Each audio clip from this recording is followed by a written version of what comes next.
I see founders make this mistake all the time when emailing investors. And what I want to do on this video is explain what they are and give you 3 actionable tips that you can actually take right now, because I'm going to give you the tools to use it that are completely free to use as well, to improve your cold emails to investors and hopefully get a response, get that meeting, and get you funded as well.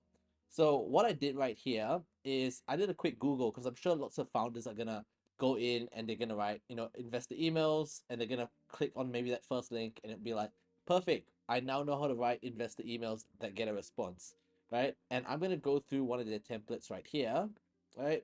And let's have a look. I think I found one just before. Yep, there we go.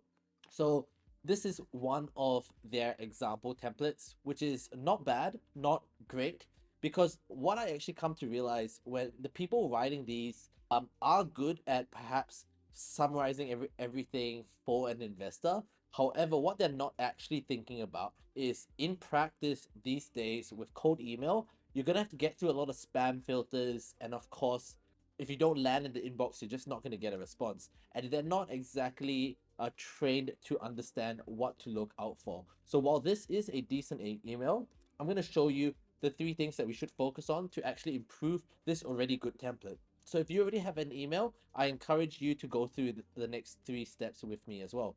So one is, we're going to check for spam words, right? And the tool we're going to use, you can see here, it's Mail Meteor. It's a free tool called, that's a spam checker. And you can just go through here. I've pasted in that email, right? And everything that's highlighted is a potential spam word that is going to prevent you from landing in the inbox.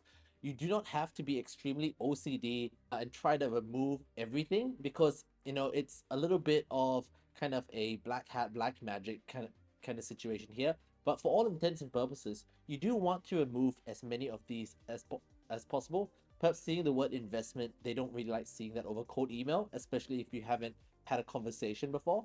So maybe you might want to change stuff like this to discuss this with you, right? And you can see that I've actually shortened the sentence as well, while actually removing the spam words. Even something like this, I could just put it as entrance, and I could say, I'm James, right? That all very, very simple things. And if I just say, I work with XYZ firm, and now you can see my overall score is great. At the end of the day, the reader is still going to understand what you're saying if you remove out some words or you change up some stuff as well. So there, immediately, I already have a pretty good email that is gonna have a much higher chance of getting past those spam filters. Now, what I want to do next is go on to Hemingway, right? And I'll repaste that. And now I've put it in to Hemingway, and Hemingway is a free tool that actually tells you the grade level readability of the text that you're putting in as well. And what we want here is, we can see, so the readability for this is grade 7, which is pretty good. But something to understand is that in a cold email, the average read time is 5 to 10 seconds. And that means the readability, the easier it is to read, the more likely you are going to get a reply. Because although the investor that you're emailing can definitely read above a grade 7 level, the hard truth really is that people read emails to categorize and not to truly comprehend.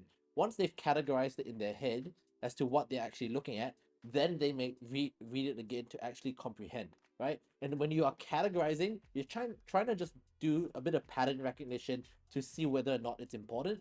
And the easier you make this with the grade level, the higher chance you are going to get a response. And for some statistics here, a grade 5 readability email gets 50% more responses than a grade 10 readability email. So I highly encourage you throw in your email here to see where you rank here as well.